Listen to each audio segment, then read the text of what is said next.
새누리당 원내대변인 윤영석입니다.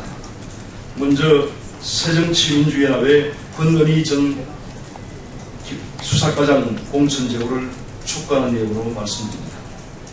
지난 7월 9일 새정치민주연합은 권은희 전 수서경찰서 수사과장을 광주 광산을에 전략공천했습니다.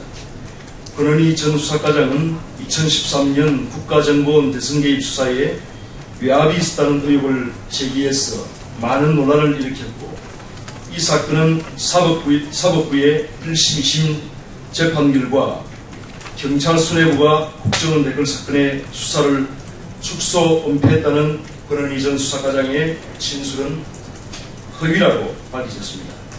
결과적으로 권은희 전 수사과장은 근거 없는 사실로 자신이 속했던 국가기관인 경찰 조직에 심각한 위해를 가하고 경찰에 대한 국민의 신뢰를 땅에 떨어뜨린 장본인입니다.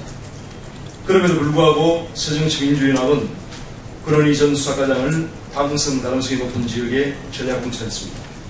새정치민주연합의 무책임하고 단기적 이익만을 쫓는 근시안적 공천에 강한 우려를 표시합니다.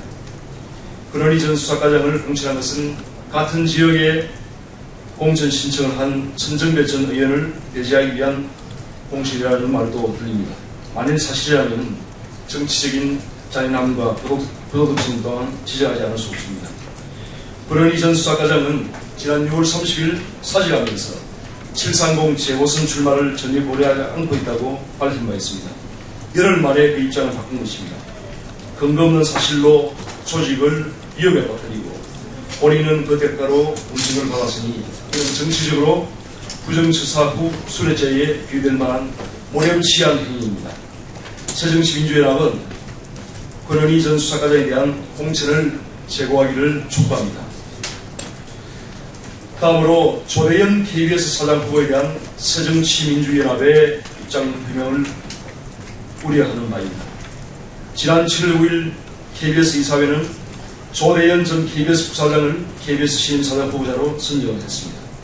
새정치민주연합은 조대현 후보자가 KBS 부사장으로서 시사 프로그램을 폐지시키는 데 앞장섰고, KBS PD협회의 신임투표에서 홀신임됐던 전력이 있는 분이라는 이유로 KBS 사장 임명에 심각한 우려를 표명을 했습니다. 하지만 조대현 후보자는 KBS 이사회에서 야당 측 이사들의 지지를 얻어 후보자로 선정된 것으로 알려지고 있습니다. 야당 측 이사들은 지지하는데 정작 새정치민주연합은 반대한다는 것입니다. 그러면 KBS 이사회에서 야당 측 이사들은 대표성이 없는 것인가 라고 반문을 하고 싶습니다.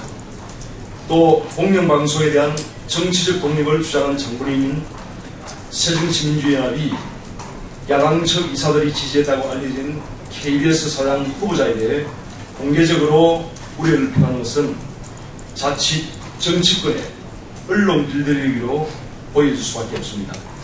공영방송 KBS 사장 임명에 대해서 좀 더 신중한 행보를 할 것을 새정치민주연합에 촉구하는 바입니다. 이상 브리핑 마치겠습니다.